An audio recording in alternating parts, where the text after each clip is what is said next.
नमस्कार मित्रों, सड़क सुरक्षा विमर्श के इस एपिसोड में आप सबका स्वागत है हमारे YouTube चैनल सेफ व्हील्स में। सड़क सुरक्षा विमर्श की इस पुस्तक के खजाने से आज एक नया विषय आपके सामने लेके मैं प्रस्तुत हूँ और वो विषय है सड़कें। आप जानते हैं यातायात के जो तीन मुख्य आधार हैं, व्यक्ति है, वाहन है और सड़क है। सड़क जिस पे हम चलते हैं, आमतौर पर अवधारणा है कि सभी सड़कें एक बराबर होती हैं, जबकि वास्तविकता में ऐसा नहीं होता। सड़कें अलग अलग तरीके की होती हैं और इनको जानना इसलिए जरूरी है कि क्योंकि सड़कों पे चलते समय आपके ऊपर वो नियम लागू होंगे जिस नियम से वो सड़क बनी हुई है। जैसे ग्रामीण सड़क होगी तो उसके अलग नियम होंगे, राष्ट्रीय राजमार्ग होगा उसके अलग नियम होंगे, एक्सप्रेस वे होगा उसके अलग नियम होंगे। तो आज हम सड़कों के विषय में बात करेंगे कि सड़कें क्या होती हैं, सड़कें कैसे बनती हैं, सड़कों की चौड़ाई का विस्तार क्या होता है, सड़क के किनारे कहाँ घर बना सकते हैं, कहाँ नहीं बना सकते हैं, सड़क के किनारे एक्सीडेंट हो जाए तो क्या मिलेगा क्या नहीं मिलेगा, किन सड़कों पर एक्सीडेंट होने पर वाहन चालक दोषी होता है, किन सड़कों पर एक्सीडेंट होने पर जो पीड़ित है वो दोषी होता है। इन सारे विषयों पर विस्तार से बात करेंगे और इन सारे विषयों को मैं आपको सामने एक स्लाइड के माध्यम से रखूंगा। जैसा कि आप इस स्लाइड को देख पा रहे हैं, हमारे पास सड़कों का जो वर्गीकरण है भौगोलिक आधार पे, ये 8 प्रकार का है। राष्ट्रीय राजमार्ग होते हैं जो देश को एक कोने से दूसरे कोने को जोड़ते हैं। एक्सप्रेस वे होते हैं जो कि कंट्रोल्ड एक्सेस के होते हैं और इनके पे चलने के लिए आपको टोल देना पड़ता है, इस पे चलने के लिए आपको फीस जमा करनी पड़ती है। राज्य राजमार्ग होते हैं जो राज्य को एक कोने से दूसरे कोने को जोड़ते हैं। जनपदीय मार्ग होते हैं जो जिले के तहसीलों को या बड़े कस्बों को आपस में जोड़ते हैं। इसी प्रकार से नगरीय संपर्क मार्ग हैं जो शहर के अंदर विभिन्न मोहल्लों को जोड़ते हैं। उपनगरीय संपर्क मार्ग हैं जो शहर के किनारे से छोटे छोटे कस्बों को जोड़ते हैं। वितरक सड़कें वो होती हैं जो मेन हाईवे से छोटी छोटी डिस्ट्रीब्यूटी निकली हैं जो गांव को मजरों को जाती हैं। और ग्रामीण सड़कें हैं जो विशुद्ध ऐसे क्षेत्र जो नगर निगम अधिनियम से बाहर है, उनको हम ग्रामीण सड़कें कहते हैं। भारत में एक संस्था है जिसको हम कहते हैं IRC। इस संस्था का नाम है इंडियन रोड कांग्रेस। ये कोई राजनीतिक दल नहीं है, कांग्रेस से आप जरा भी घबराइएगा मत। ये भारत के सबसे बड़े बड़े सिविल इंजीनियरों का एक संगठन है। यह एक NGO है, लेकिन इसकी जो सलाह है वो भारत सरकार कानून की तरह लेती है। इसने अभी तक रोड सेफ्टी, सड़क निर्माण, वाहन निर्माण, यातायात कंजेशन को दूर करने के संबंध में कम से कम 130 परिपत्र जारी किए हैं और उनको हम IRC परिपत्र के संख्या के नाम से जानते हैं। जैसे IRC 63 है, ये रोड साइनेज के बारे में बताती है, इसी प्रकार से IRC। तो IRC ने भी सड़कों का वर्गीकरण किया है, वो मैं आपको दिखाता हूं कि IRC के मानक क्या है। IRC के ये 4 प्रकार की सड़कें उन्होंने दी है, आप देख सकते हैं। और इसमें सबसे महत्वपूर्ण जो मैं आपको ध्यान दिलाऊंगा वो इस रंग पर देखिएगा। ये रंग क्या कहते हैं? आप सड़क के किनारे चले जा रहे हैं और ये माइलस्टोन लगा हुआ है। अब आपको नहीं पता कि सड़क किस प्रकार की है, लेकिन अगर आपको यह रंग ध्यान है तो आप जान लेंगे कि सड़क किस प्रकार की है। नेशनल हाईवे, इसका जो हेड होगा वो पीले रंग का होगा। इसका निर्माण रख रखाव NHAI जैसी एक संस्था करेगी, national highway authority of India. इसके सड़क के किनारे बसावट के नियम अलग होंगे, इस पे दुर्घटना के नियम अलग होंगे, इस पे टोल के नियम अलग होंगे। स्टेट हाईवे, इसका हेड हरे रंग का होगा। जब भी आप सड़कों पे चलें, अगर आपको हरे रंग का माइलस्टोन दिखाई पड़े, जान लीजिएगा आप किसी स्टेट हाईवे पर चल रहे हैं। फिर हमारे पास एक काले रंग का हेडर आता है, इसको MDR कहते हैं, मेजर डिस्ट्रिक्ट रोड, या जनपद की प्रमुख सड़कें। चौड़ाई के आधार पर जैसे कभी कभी होता है, स्टेट हाईवे 9 मीटर चौड़े होते हैं, ये 60 मीटर चौड़े होते हैं। नेशनल हाईवे कहीं कहीं 4 लेन 6 लेन जैसे भी हैं, उसके हिसाब से 36 मीटर 40 मीटर 60 मीटर तक चौड़ाई के नेशनल हाईवे होते हैं। ये रूरल रोड्स होती हैं, ये 3 मीटर चौड़ाई की होती है, 10 फीट चौड़ी उसके बगल में 2-2 मीटर के फुटपाथ। तो ये ग्रामीण सड़कें होती हैं, इनका हेडर लाल रंग का होता है। अब आपको ये स्पष्ट है कि जब भी आप सड़क पे यात्रा कर रहे हो तो आप ये देखिए कि आप किस प्रकार की सड़क से गुजर रहे हैं। तो आपके सामने हमने सड़कों को वर्गीकृत कर दिया कि वर्गीकरण के आधार पर सड़कें होती क्या हैं, होती कैसी हैं। इनका स्वामित्व भी अलग अलग होता है। इनका स्वामित्व राज्य सरकार का होता है, इनका स्वामित्व पीडब्ल्यूडी विभाग का होता है, इसमें एनएच एक डिवीजन होता है, स्टेट हाईवे में एनएच डिवीजन होता है, नेशनल हाईवे का स्वामित्व एनएचआई के पास होता है। अब आपके सामने मैं एक परिदृश्य रख रहा हूं जिससे आपको सड़कों का महत्व पता चलेगा। इस परिदृश्य को ध्यान से देखिए। अनियंत्रित वाहन घर में घुसा, महिला की मृत्यु घर में घुसा, घर में जा घुसा, किसी तरह से बचे लोग। अगली साइड में आप देखिएगा कि किस तरह से। अब ये बताने का मेरा तात्पर्य यह है कि सड़क के किनारे घर बनाते समय आपको इसे ध्यान में रखना है। भारत सरकार के national highway authority of India limited के एक शासनादेश है और दूसरा उत्तर प्रदेश सरकार का UP road side land control act 1945 है, जिसकी नियमावली 1962 में जारी की गई थी। ये दोनों नियमावली गवर्न करती है कि सड़कों के किनारे आप घर कहां बना सकते हैं और कहां नहीं बना सकते हैं।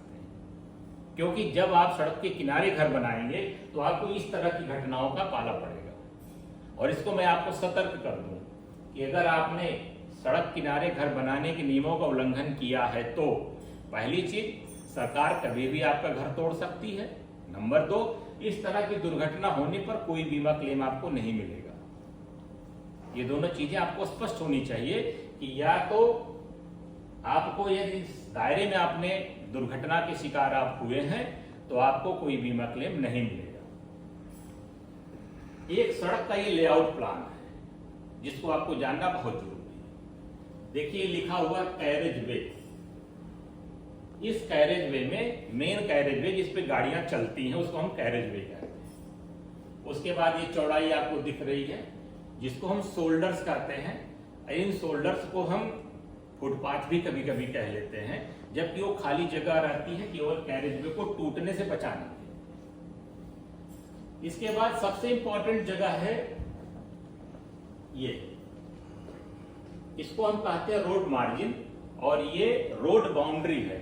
यानी कि यहां तक की जो ये लाल लाइन के बीच की जगह है ये सरकार द्वारा सड़क के लिए अधिग्रहित जगह है। ये सरकारी जमीन है, इसमें तो ऐसे भी निर्माण नहीं हो सकता। इसमें मेन कैरेज वे शामिल है, इसमें फुटपाथ शामिल है, इसमें सड़क खंती शामिल है। आप देखते हो सड़क किनारे जो गड्ढे रहते हैं उनको सड़क खंती कहा जाता है। ये इंपॉर्टेंट पार्ट देखिए, इसको कहते हैं बिल्डिंग लाइन। नीले रंग की जो है यानी कि इसके अंदर आप बिल्डिंग नहीं बना सकते। ये बिल्डिंग लाइन है, इसके अंदर आप कोई भी बिल्डिंग से मतलब है ईटा गारा आरसीसी से बना हुआ स्थायी ढांचा। आप टेम्परेरी बिल्डिंग करके छप्पर बना दीजिए, टीन सेट रख लीजिए, मचान बना लीजिए, वो उसके दायरे में नहीं आएगा, लेकिन स्थायी बिल्डिंग नहीं बन सकती। फिर ये पीली रंग के बीच में देखिए, इसको कहते हैं कंट्रोल लाइन। कंट्रोल लाइन के बीच में कोई व्यवसायिक आप गतिविधि नहीं कर सकते, जैसे मॉल नहीं बना सकते, जैसे आप वेयर हाउस नहीं बना सकते। क्यों? क्योंकि भारी मात्रा में गाड़ियां आएंगी जो कैरेज वे को डिस्टर्ब करेंगी, वहां दुर्घटना की संभावनाएं बढ़ेंगी। तो इस चौड़ाई को आपको हमेशा ध्यान देना है। आप जब बिल्डिंग लाइन और कंट्रोल लाइन के बीच में निजी आवास बना सकते हैं, लेकिन उसके लिए संबंधित विभाग से आपको अनुमति लेना पड़ेगा। यहाँ पर व्यवसायिक गतिविधि नहीं हो सकती, लेकिन निजी मकान आप 2 फ्लोर का बना सकते हैं, वहां उसके लिए आपको अनुमति लेनी पड़ेगी। इस संबंध में नेशनल हाईवे अथॉरिटी का ये आप निर्णय देखिए। ये निर्णय लागू है नेशनल और स्टेट हाईवेज के ऊपर। यानी कि जो बिल्डिंग लाइन है ये 80 मीटर की है। आप बीच से 80 मीटर के बीच में आप कहीं पर भी कोई बिल्डिंग नहीं बना सकते। कंट्रोल लाइन 150 मीटर की है जिसमें कोई व्यवसायिक गतिविधि आप नहीं कर सकते। ये हमेशा हाईवे के मीडियन से लिया जाता है, मध्यमान से। इसी प्रकार से बिल्डिंग लाइन और बाउंड्री लाइन के बीच में जो 3 से 6 मीटर की जगह है, इसमें आप अस्थायी निर्माण कर सकते हैं। जैसा मैंने आपसे कहा, आप कोई छप्पर रख लीजिए, कोई आप टावर बना लीजिए, वॉच टावर बना लीजिए, ये कर सकते हैं। और बिल्डिंग लाइन और बाउंड्री लाइन को सेट बैक कहा जाता है। इसमें कोई निर्माण नहीं हो सकता है। सड़क की मरम्मत के दौरान बाईपास इसी में से निकाले जाते हैं। कोई दुर्घटना हो जाए तो इसी को सेट पैसेज के रूप में हम इस्तेमाल करते हैं। तो नेशनल हाईवे का ये मानक है जो स्टेट हाईवे पर भी लागू होता है। इसी प्रकार से देखिए उत्तर प्रदेश सरकार का UP road side line control act 1945 है। इस अधिनियम के तहत देखिए बहुत क्लियर चीजें दी गई हैं कि national highway, major district road, other district road, village road, cement concrete tracks और मोटर रोड्स पहाड़ों में और ब्रिज रोड्स पे कितनी दूरी पे आपको छोड़ना है। अगर मान लीजिए कि हाईवे खुले से गुजर रहा है, खेती की जमीन है, जंगल की जमीन है, तो वहां पर इतनी चौड़ाई आपको छोड़नी है। ये सारी चौड़ाई फीट के अंदर है, जैसे 75 फीट, 60 फीट, 50 फीट, 30 फीट। लेकिन अगर आप कस्बा से गुजर रहे हैं, यह हाईवे किसी आबादी से गुजर रहा, तो वहां पे देखिए चौड़ाई को कम किया गया है। तो अगर इस मानक के आधार पे आप अपने घर का व्यवसायिक कॉम्प्लेक्स का निर्माण करते हैं तो कभी भी सरकार उसको तोड़ने के लिए आदेश नहीं जारी कर सकती है। साथ ही साथ यदि आप इसके बाहर घर बनाए हैं और कोई दुर्घटना हो जाती है, कोई वाहन वहां जाके किसी को रौंद देता है, तो आपको बीमा का भी पूरा पैसा मिलेगा इसमें। इस प्रकार से सड़कों के किनारे जो मकान बनाए जाते हैं, जो दुकानें बनाई जाती हैं और जो दुर्घटना का कारण बनती हैं, सड़क जाम का कारण बनती हैं, वह सिर्फ इसलिए कि हम road side land control act का पालन नहीं करते हैं। क्योंकि यह सिविल मैटर है, पुलिस इसमें संज्ञान नहीं ले सकती है। इस वजह से पुलिस द्वारा कभी भी इस पे प्रभावी कार्रवाई नहीं की जा पाती है। मेरा आप सबसे अनुरोध है कि अपना घर, मकान, दुकान, व्यवसायिक कॉम्प्लेक्स बनाते समय इन दूरियों का ध्यान रखें, क्योंकि जरा सी भी सरकार के पास ये सूचना पहुंची कि आपके इस निर्माण की वजह से सड़क जाम हो रहा है या सड़क चौड़ीकरण करनी है, तो सरकार केवल एक नोटिस पे आपके मकान को तोड़ देगी और आप उसका कोई मुआवजा नहीं पाएंगे। यदि किसी प्रकार की दुर्घटना होती है तो आप उसमें किसी भी प्रकार से बीमा का पैसा नहीं पाएंगे। 1962 में